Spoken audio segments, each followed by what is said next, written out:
Thank you, Madam Speaker, for this opportunity to address this August House by way of a ministerial statement on the progress of potato research and development that is being undertaken in the Ministry of Agriculture. You would recall, Madam Speaker, that in 2014, the Honourable Leader of the National Federation Party, in one of his contributions in the debate, made particular reference to what the ministry is doing about potato development in Fiji, and given the progress made thus far, this is the opportune time to give an update to this Honourable House, because I know the fact that most of the Honourable members are farmers as well, and of course with the communities that they serve, this information is important for the people in their respective communities. Madam Speaker, once again, we are all aware of the big plans that the government has, particularly for the Ministry of Agriculture. In 2014, as I've stated so many times before this Honourable House, that we launched the 2020 Agriculture Sector Policy Agenda, focusing on the modernization of the agriculture sector. For us to be competitive, for us to be delivering well within the dynamics of the current environment, we need to modernize Fiji's agriculture sector. And of course, we cannot deny the fact that there are huge potentials in the agriculture sector, but there needs to be a concerted effort, and particularly all the stakeholders to work together, not only focusing on production, as I have always stated so many times, Madam Speaker, but looking at the whole value chain, which is very, very critical for agriculture production.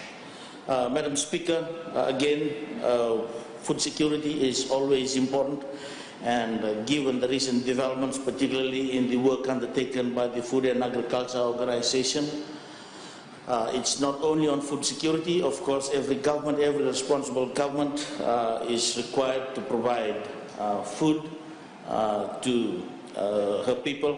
But not only food, Madam Speaker, but the shift today is on nutrition as well. It's about food and nutrition security.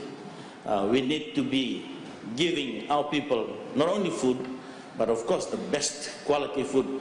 And of course the Minister for Health has always talked about NCDs and how it has affected us in so many ways. And this is why nutrition security is important for us.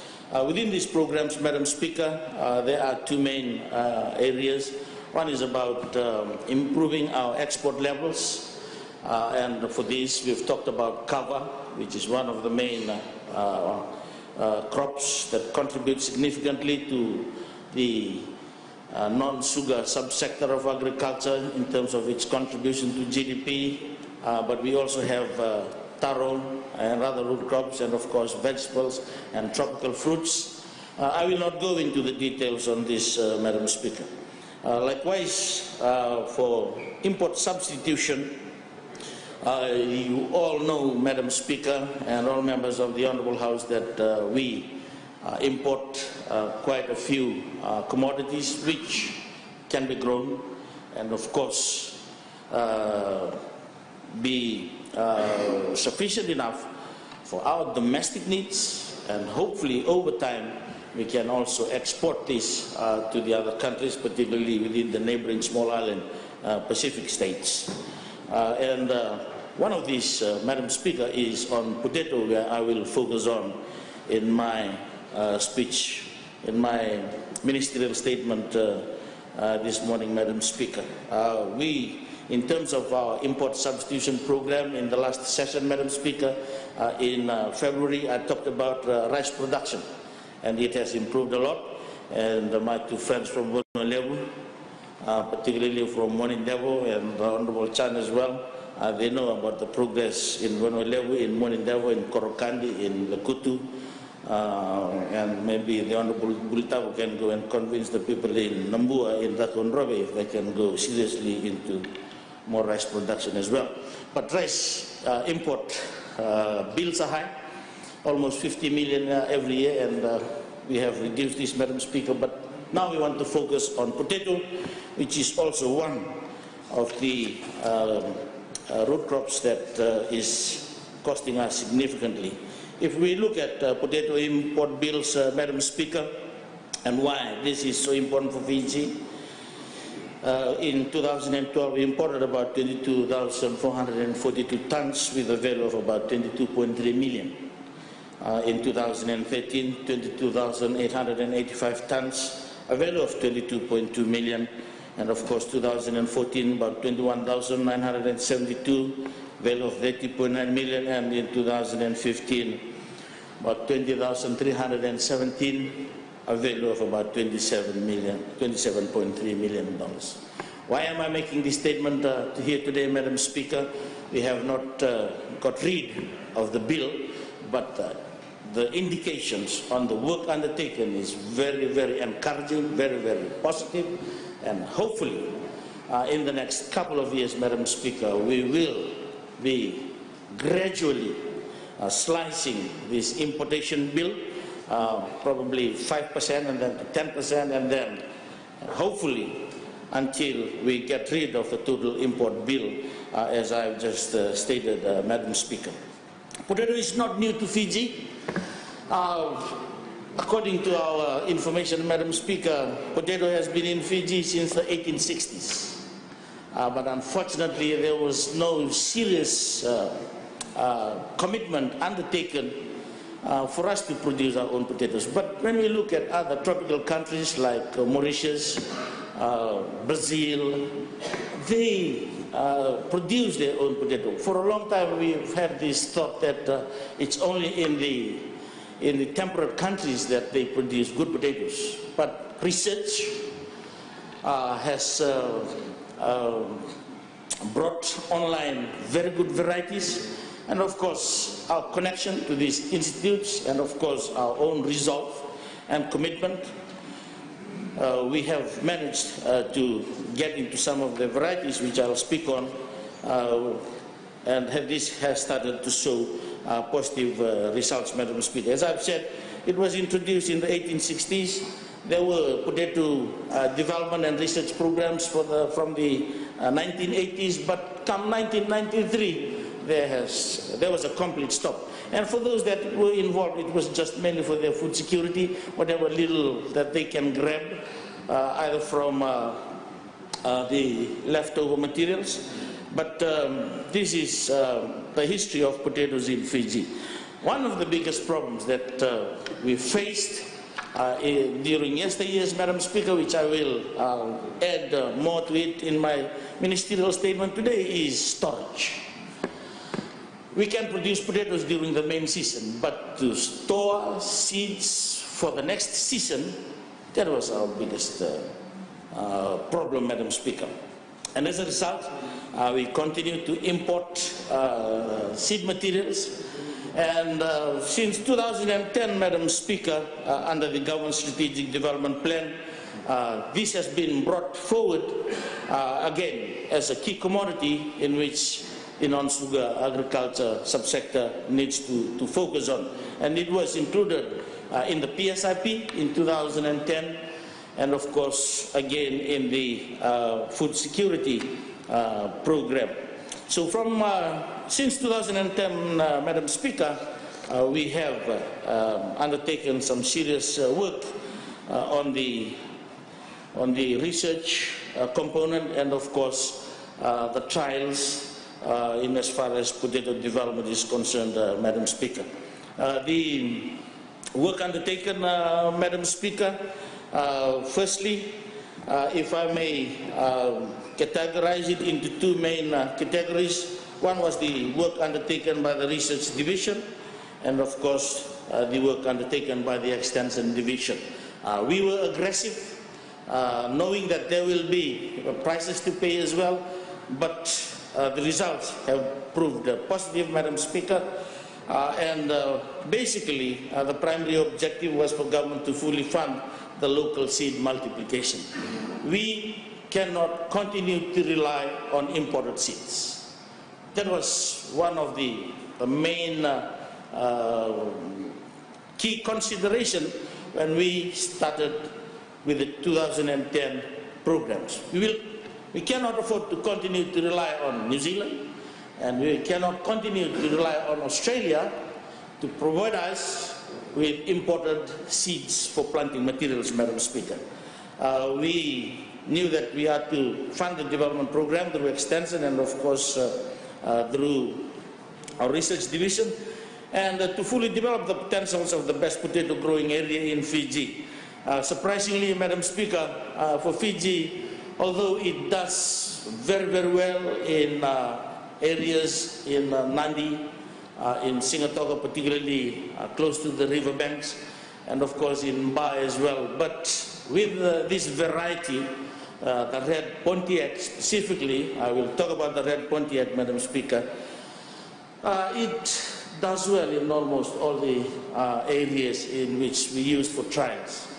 It did well in Koro, Madam Speaker, it did well in Ovalau, in Wanimbuka, in Teleu, even in Kandavu, Madam Speaker. It has shown very positive results. Therefore, the challenge for us now is whatever seeds that have been produced locally, how can we keep those seeds waiting for the next season, Madam Speaker. Let me talk about the potato varieties that we have. I've already mentioned, Madam Speaker, that we used to import the potato seeds from Australia and New Zealand. Part of the work undertaken by the research was the potato varietal evaluation. Apart from the fungal testing as well, because of wilt, this is common particularly in potatoes. The fungal testing was very, very critical, and of course the potato varietal evaluation, and thirdly was on the potato fertilizer trial. Those were the three major works undertaken: fungicide, fertilizer, and of course the varietal. On the varieties, Madam Speaker, from New Zealand we started with trying to import three main varieties: the red rascal, the Ilam Hadi, and the ivory crisp. From Australia we had about 5: red Pontiac, Atlantic, Golden Delight, Sebago, and the SPTR-01. I will not go into the details, Madam Speaker, but as we progressed over the years from 2010, we have found out that under Fiji's conditions, red Pontiac does very, very well, and it can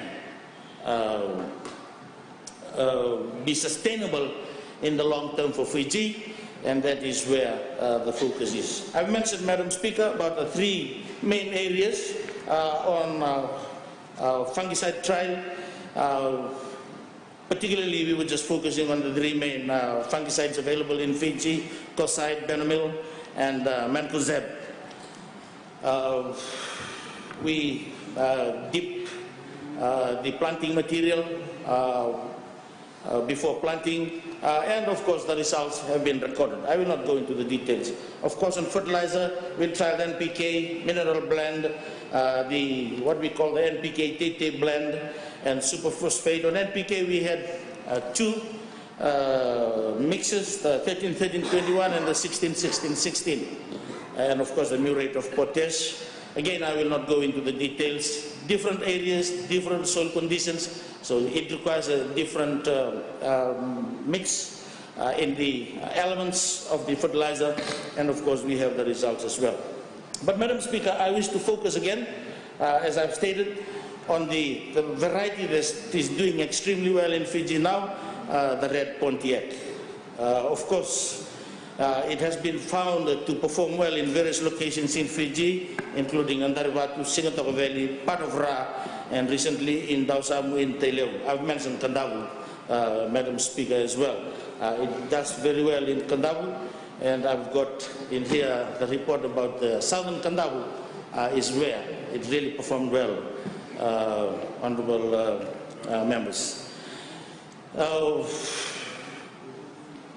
again, well, with the Red Pontiac, we hope that now that we have made some successes, that gradually we will achieve a 5% and a 15% targeted reduction in import volume, say from 2018 and 2020. Madam Speaker, I've talked about potato storage. To determine Fiji's capability of storing potato seeds after harvest, the research division carried out storage experiments to find out the duration a potato seed can be stored in diffuse house, or vetsbure, and cool houses. We tried the three basic means. One was the cold storage. The other one was the mobile cold storage. This is the trucks that we have. And of course the diffuse house. This is the vetsbure. We did this in Nanga, up in Andarivatu. And of course it produced very good results as well. So areas where the temperature is quite cool, it does very well in terms of its performance. From observations, Madam Speaker, unbruised harvested tubers can be stored for 7 months, both in cold storage and diffuse houses. Seeds are expected to shrink and lose about 2% of its original weight. Selected seeds should be treated with fungicide before storage. If the tubers are bruised, bacteria and fungus affect the tubers and the incidence of rotting will increase. However, rot development will slow in cold temperatures as compared to diffuse houses. We have also taught farmers on these basic husbandry practices, Madam Speaker, of the long-term intention that this can be outsourced to farmers so that over time, instead of all seed productions being undertaken by the Agriculture Ministry, we will issue out contracts to farmers so that they can produce for the Ministry and for other farmers as well. The ideal material, we also tried material, Madam Speaker. These include sacks, or putting it in crates, or plastic crates and wooden crates. So the storage materials include jute bags, crates, wooden boxes were tested in the last season. Potato seed performed better in wooden boxes, Madam Speaker. And of course, we are using it in all coolers around Fiji. In order to increase production volume and output level to reduce imports, we are now aiming, because we have found out that we can store potato from the planting season to the next season. We are now aiming for 2 seasons actually for Fiji. But the main season is usually from March to June. But of course we want to also make serious effort in introducing another season from August to October. So with more seeds available and more crops, we should be able to create that impact, particularly on our import bill. And increasing the area planted is expected, as I've said. It does well in most parts of Fiji, which will be used by selected farmers for potato seeds. On potato seed production and planting, Madam Speaker, the research team strives to build seed stock whereby the volume of imported seeds shall gradually decrease until we are self-sufficient for seed materials. We have approximately 14.5 tons of local seeds, selected potato tubers from Farmers Field, which were purchased from the month of August and September 2016 harvest and kept in cool storage. These seeds will be planted in the 2017 main planting season, which begins in March. So, Madam Speakers and honourable members of the House, if we go to these areas that I've mentioned, the farmers would already be busy with the main season crop. We used to import about 40 tons, Madam Speaker, and hopefully over time, as I've stated, we will decrease those imported seeds in terms of quantity, and we will use more of our local seeds. This planting season, Madam Speaker, will mark the first time ever for Fiji to plant locally produced seeds of this magnitude.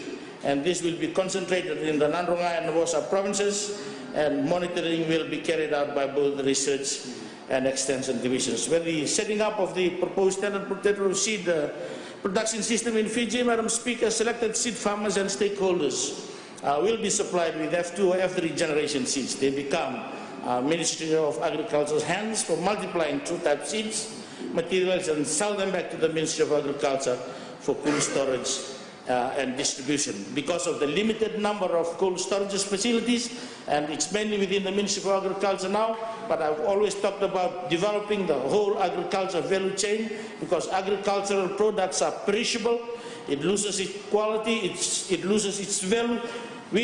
Over time, we will need more cold storage systems, Fiji, particularly in these production areas, so that it becomes easy in terms of logistics and, of course, providing technical support. Madam Speaker, and lastly, on tissue culture, we are thankful to our ambassador in Brazil. We managed to get also 42 varieties from, these are tissues for the tissue culture laboratory from the International Potato Center in Peru. And as we speak, Madam Speaker, 28 of these have been taken out of the laboratory. It's undergoing what we call the hardening process in Sigatoka. And of course, we will, apart from the red Pontiac, we will focus on these varieties as well. And over time, we will select the best ones that suits Fiji's conditions, Madam Speaker. And particularly, we look forward to the days where we'll do commercial cultivation. To conclude, Madam Speaker, it is envisaged that the local potato seeds planted in the upcoming season will be productive to give a good harvest for the farmers and quality seeds for the Ministry of Agriculture. The result of the next harvest is very important, as it will show the capabilities we have to produce our very own potato seed. And for the 2017 season, we hope that we will reduce the imports from Australia and focus more on our local varieties, and huge opportunities for our local farmers to involve in potato farming as an alternative means, alternative crop to help them in their socio-economic issues, Madam Speaker. Thank you for the opportunity. Thank you. And I'll call on the Leader of the Opposition or her designate to speak in response.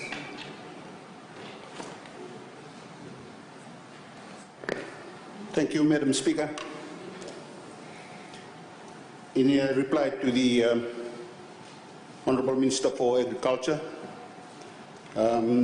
firstly, it is always a long-term intention of every government for self-sufficiency to save import bills. In this case, as the focus is on the potato, and our points that we would like to raise also, the concern in the dairy industry, where we import so much milk, butter, cheese, fun flavor, to name a few of the products, which have very enormous bills of importation into the country. And while focusing on the potato, we ask why not focus on dairy, which has been here for years. Potato was introduced in the 1860s, so it's 156 odd years. And now we've gone back to potato, which is an introduced species. As for the pricing, there's no mention of the pricing. To convince the farmers at the end of the chain, they must have a very equitable price so that they can be able to make a decision whether to plant dal or ginger or other products that they are well established in their farming. So to introduce a new product altogether, it's a question of sustainability in terms of the long term and their faith in the new introduced product. However, Madam Speaker, I'd like to make a general comment in terms of import substitution. As researched, import substitution policies can also have a negative effect on nation's economy. A nation that becomes self-sufficient breeds corruption and activities such as smuggling. This policy can backfire on a nation. The nation that does not import will have high costs for product due to lack of competition, and might also have a product that is inferior due to technological that is outdated. When a nation determines that import substitution of a product backfires and it leads this policy, they continue protecting the domestic industry with high import tariffs. On the implementation, Madam Speaker, I'd like to raise a few points in terms of the capability of the government, especially in the budget, for the distribution of budget to be able for the ministry to fulfill its quarterly tasks. As we have, as I've all highlighted previously, budgeting for the implementation of such programs will have an impact of the overall output of a program. Budgetary allocation must be timely, so that for the farmers to have sufficient time for land preparation, which has been lacking, especially in ginger and dalo and other products, to be able to have timely technical support. And currently it is experienced that the availability of qualified staff, their mobility, the transportation, to be able to address these issues on the ground when the farmers need them. So those are the points that I'd like to raise for this new product that is being introduced, that depends mainly to be able to convince the farmers that everything is in place for them to go into this new industry.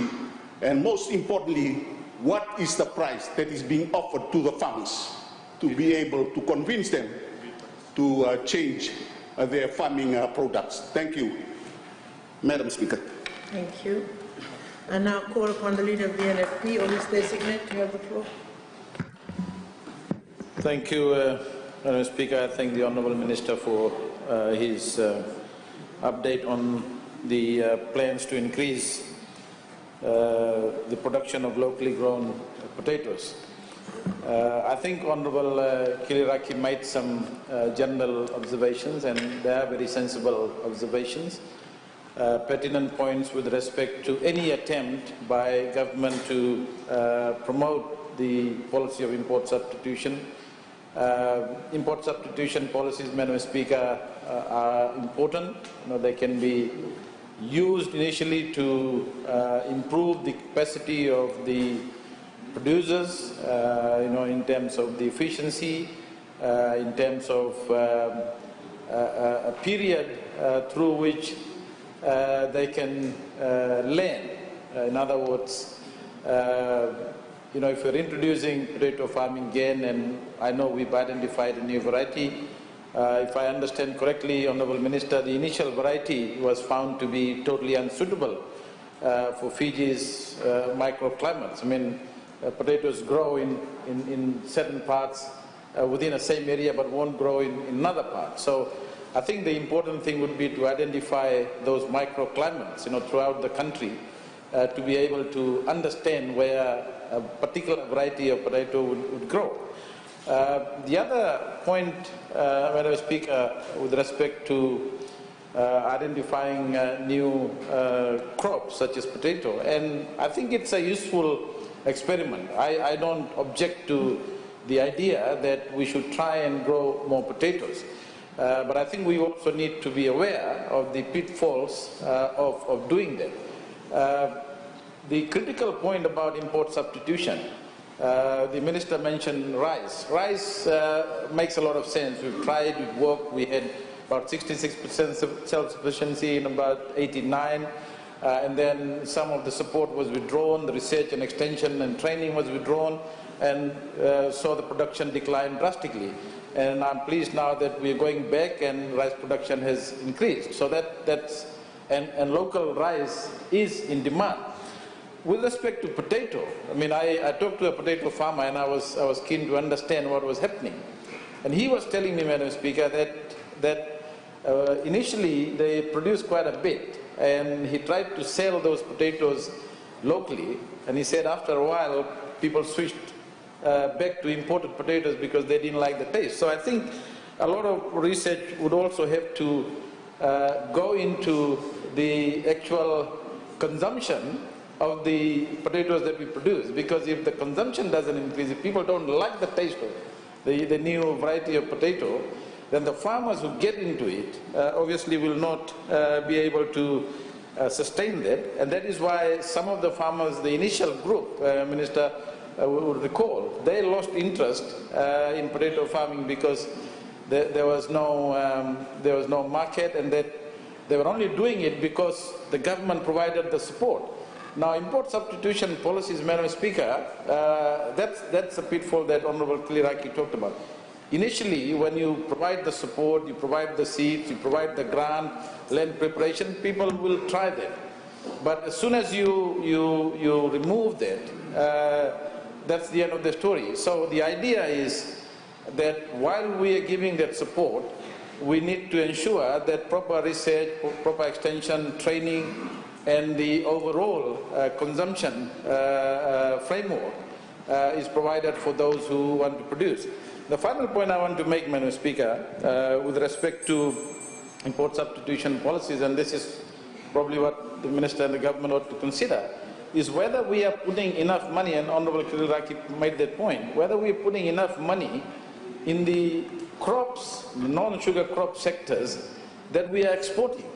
So import substitution policy is not always helpful, as he said quite rightly, if we are not exporting as well.